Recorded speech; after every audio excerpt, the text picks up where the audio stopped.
Have you ever caught yourself in the middle of a perfectly normal day, maybe washing dishes, sitting in traffic, walking through a store, and suddenly felt this hollow ache spread through your chest, like you're watching someone else live your life? You shake it off, keep moving, but the feeling follows you home. It sits with you at dinner. It whispers when you try to sleep. Is this really it? You feel time slipping through your fingers like water. Another year gone, another dream postponed, another version of yourself abandoned. And somewhere beneath the routine and the responsibilities, beneath the "I'm fine," you tell everyone, there's this knowing, this terrible, beautiful knowing that you were meant for something more. But what if I told you that this ache isn't your failure? What if the very fact that you feel this pain is proof that something magnificent in you is trying to wake up? Carl Jung spent his entire life studying people exactly like you, people who felt they were sleepwalking through existence. But unlike the world that tells you to just be grateful or think positive, Jung saw something profound. The privilege of a lifetime is to become who you truly are.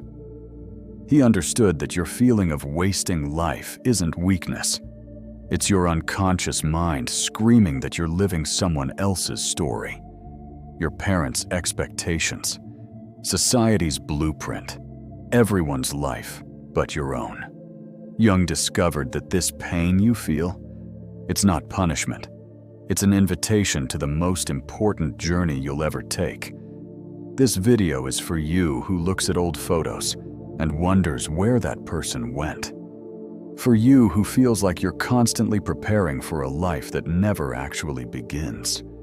For you who has tried everything, new habits, new goals, new relationships, but nothing fills that hollow space inside. For you who knows with terrifying clarity that if nothing changes, you'll reach the end wondering who you could have been. I see you, and more importantly, Jung saw you.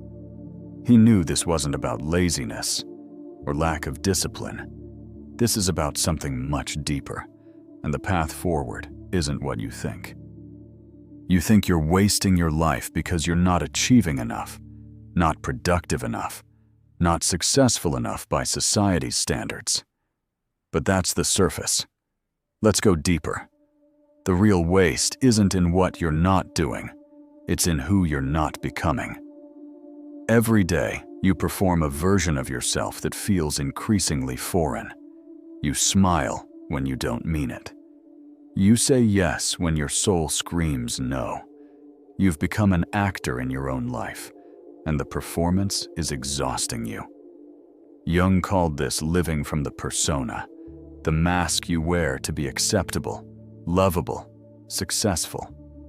But here's what's happening beneath that mask. Your authentic self is suffocating. Those moments of hollow aching, that's your true self, gasping for air. You know what's really happening? You're living in a split reality. There's the life you show the world, organized, functional, together. And then there's the life happening inside you, chaotic, yearning, wild with unlived possibilities.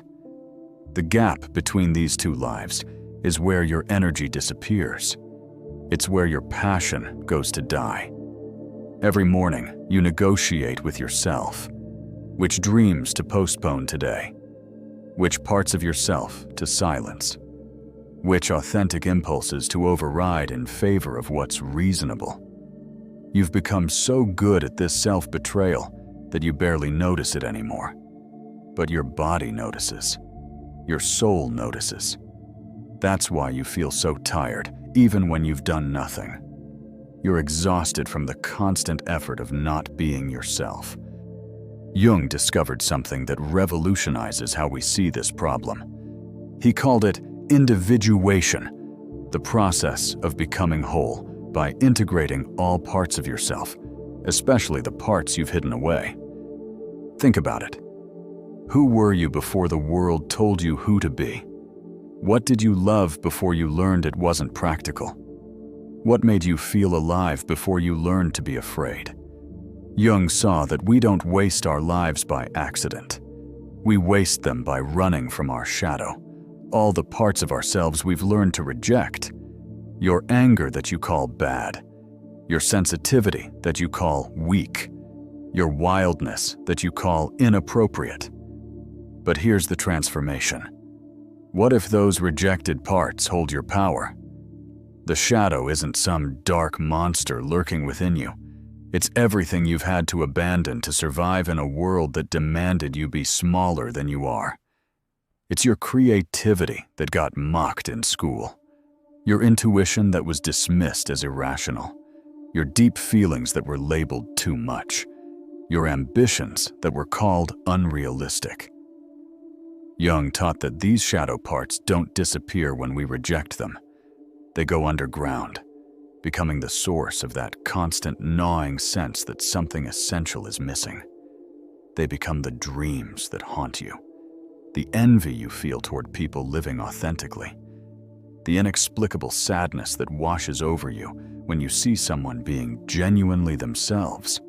But knowing this is only half the battle. What comes next will show you exactly how to reclaim those lost parts of yourself.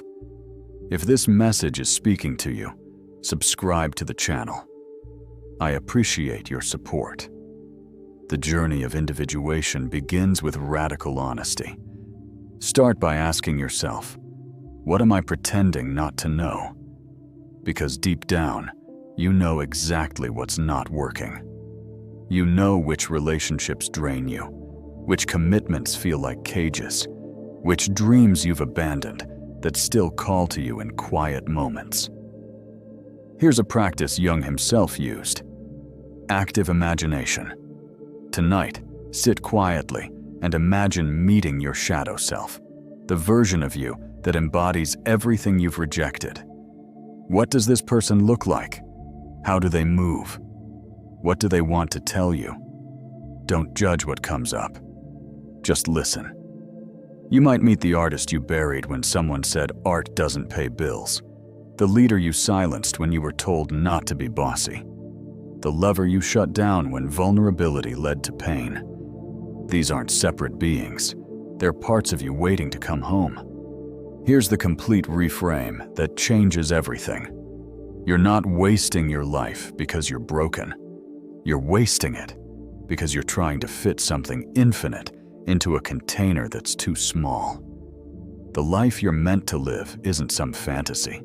It's more real than the performance you're currently maintaining. It's the life where your work feels like play, because it aligns with your nature, where your relationships nourish rather than drain because you show up as yourself, where your days have meaning because they were connected to something true. Jung discovered that when we embrace our whole self, shadow and light, we don't become perfect. We become real. And real is so much more powerful than perfect could ever be. Imagine walking into a room and not calculating who you need to be. Imagine creating something without worrying if it's good enough. Imagine loving someone without armor, speaking your truth without apology, pursuing your calling without needing permission. This isn't about becoming selfish or reckless. It's about becoming authentic. And authenticity has its own morality, its own compassion, its own wisdom that's far deeper than any rules you've been following. The world needs what you came here to give, but it needs the real version, not the edited one. It needs your particular way of seeing, your specific gifts, your unique contribution that no one else can make. Every moment you spend being who you think you should be is a moment the world loses what you actually are. Your unlived life isn't waiting in some distant future. It's pressing against the boundaries of your current existence, trying to break through. Every time you feel that hollow ache, that's your authentic self knocking. Every time you feel that restlessness, That's your true life calling you home. I want you to comment below with these words: I choose my real life. Not because I asked you to, but because saying it out loud is the first step in making it real. Because somewhere out there, someone else needs to see that they're not alone in choosing authenticity over approval. The time for waiting is over. The time for preparing is done. Your real life begins the moment you stop abandoning yourself for others' comfort. It begins when you trust that who you are is exactly who you're meant to be. You already know what needs to change. You already know what truth you need to speak, what boundary you need to set, what dream you need to resurrect. The question isn't whether you know. The question is whether you're ready to honor what you know. Your life is waiting, not the life others planned for you, not the life that looks good on paper. Your life, the one that makes your soul say yes, the one that feels like coming home. Are you ready to live it?